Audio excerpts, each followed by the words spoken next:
Okay, so now we need to talk about what pressure is. So pressure is going to be abbreviated with a capital P, and then the definition of what pressure is its concentrated force. So I've got a little experiment for you to do, and what you're going to need for this is a pencil. And so what I want you to do is to take your pencil, put the rubber side over here, push on your finger, and push on it so that your finger goes backwards like 1 inch. See what that feels like.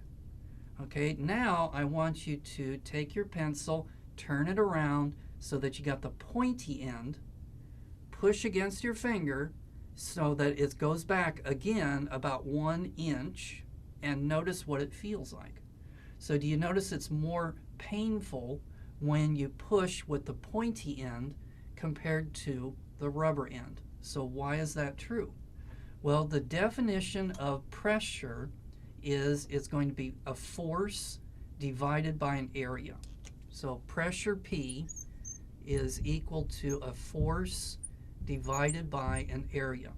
So in the case of the pencil, when you pushed your finger back, you were applying a force. A force is a push or a pull. So you are applying a force, and why did I say to push it back 1 inch? Because then that way you were applying the same force each time to your finger. And then the area would be the area of the rubber part of the pencil versus the area of the tip of the pencil. So notice that if we apply the same amount of force, but the area is smaller, then if you divide by a small number, what comes out is a big number. So that the smaller the area, the greater the pressure is going to be. Also, if you don't change the area, how could you exert more pressure? So this time we don't change the A. What could we change if we wanted to increase the pressure? We would increase the force. So either way would increase the pressure acting on it.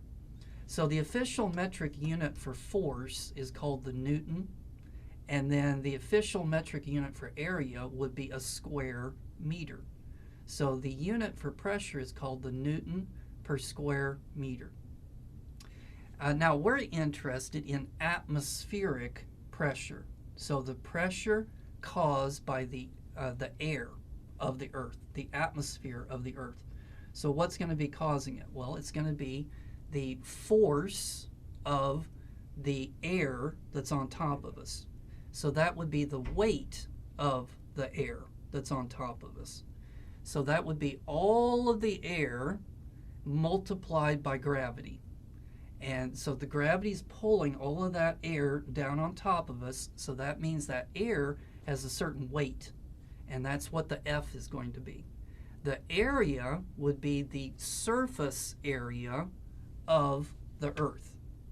So that when you put those two things together, that's going to give you atmospheric pressure. So the pressure that we're feeling right now is in another set of units is called an atmosphere.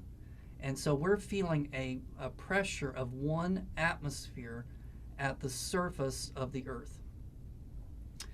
If you get down to where the Titanic is located at, then the pressure goes up greatly, because not only do you have atmospheric pressure pushing down on you, you would also have the weight of all that water pushing down on you.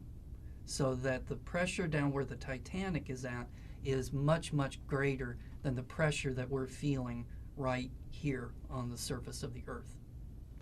And another thing you should notice is, do you see how the concentration of the air changes? So that most of Earth's atmosphere is located close to the Earth's surface, and then as you go up, you notice that the air molecules get thinner and thinner. So the atmosphere thins out as you go up into the air.